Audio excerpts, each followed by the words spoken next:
माणूस जन्माला येताना काही घेऊन येत नाही आणि जातानाही काही घेऊन जात नाही.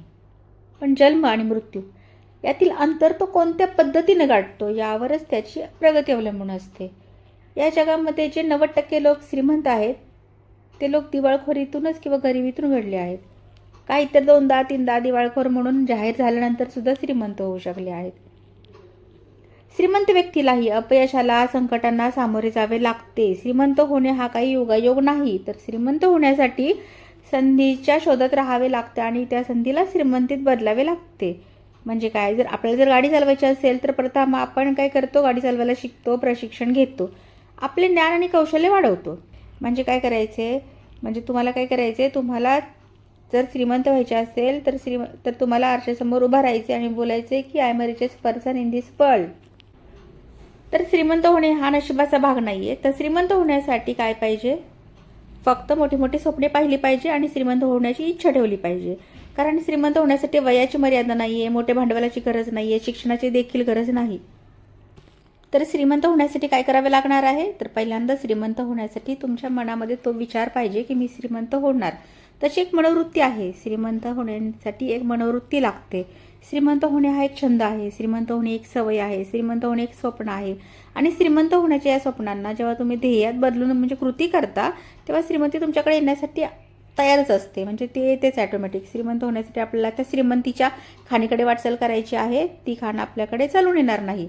तर श्रीमंत होण्यासाठी श्रीमंतीचे रहस्य कोणते आहे, ते म्हणजे श्रीमंत व्यक्तींचे श्रीमंत होण्याचे स्वप्न असते आणि स्वप्न साकार करेपर्यंत ते अथक परिश्रम करतात. तसेच तुम्हाला देखील हे रहस्य आज समजले की श्रीमंत होण्यासाठी तुम्हाला देखील जोपर्यंत श्रीमंत होत नाही तोपर्यंत परिश्रम करावे लागणार आहेत आणि त्यासाठी अनेक वर्ष पण लागतील, ते झटत राहावे लागणार आहे. आणि ही अनेक वर्ष ते जेव्हा तुम्ही काम कराल हसत खेळत असाल, कारण की ही निवड तुमची आहे. आणि जेव्हा आपण मनापासून एखादं काम करतो त्यावेळेला आपण त्याच्यामध्ये खेळाडू असतो आणि खेळाडू हा कसा असतो, मेहनती असतो.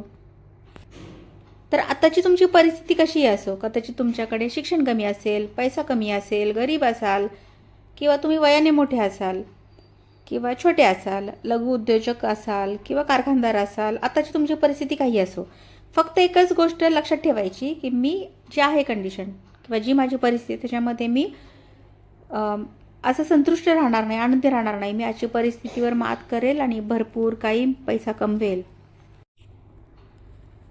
चला तर मग आता ह्या क्षणापासून आपण श्रीमंत होण्याची कला आणि विचार आपल्या मनामध्ये पेरूया आणि समृद्ध होण्याची एक सवय लावून घेऊया. तुमच्या अपेक्षेप्रमाणे श्रीमंतीचा टप्पा जोपर्यंत तुम्ही गाठत नाही तोपर्यंत प्रयत्न सोडू नका. श्रीमंत व्यक्तींचा अभ्यास केल्यानंतर एक गोष्ट लक्षात येते की ते इतर श्रीमंताचे अनुकरण करतात, त्यांच्याच पावलावर पाऊल टाकून श्रीमंतीचा टप्पा गाठतात. श्रीमंत होण्यासाठी प्रथम सकारात्मक मनोवृत्ती आणि आपली एक ठाम समजूत करा की आपणही एक खास व्यक्तिमत्व आहोत. श्रीमंत व्यक्ती निर्णय तत्परतेने घेतात, ते भावनांपेक्षा कृतीला महत्त्व देतात व शिस्तीचे पालन करतात. श्रीमंत व्यक्ती आपल्या इच्छा मनात न बाळगता आपल्या स्वप्नांच्या म्हणजेच डायरीमध्ये किंवा वहीमध्ये ते मांडून ठेवतात. वेळोवेळी त्याचे वाचन देखील करतात. म्हणजे काय, तर श्रीमंत व्यक्ती हे मॅनिफेस्टेशन करतात, आपण जे काय करत असेल त्याचे शेड्यूल ठेवतात, टाईम मॅनेजमेंट करतात, पर्सनॅलिटीवर काम करतात, प्लॅन जे काय असेल ते वहीमध्ये डायरीमध्ये लिहून ठेवतात आणि त्याच्यावर आपलं काम रोज होतं की नाही हे देखील चेक करत राहतात. म्हणजे फोकस्ड असतात. आणि त्यांचा एक मंत्र आहे, तो पण मी आज तुम्हाला सांगून टाकते की सदा सर्वदा माझी प्रगती होत जाऊ दे, भरभराट होत जाऊ दे, मी विजयी होत जाऊ दे, श्रीमंत होत जाऊ दे. ते देवाला देखील प्रार्थना करताना अशीच करतात की सर्वांचे भले कर, सर्वांना सुख समृद्धी व ऐश्वर्य लाभू दे, सर्वांना श्रीमंत कर, पण सुरुवात माझ्यापासून कर.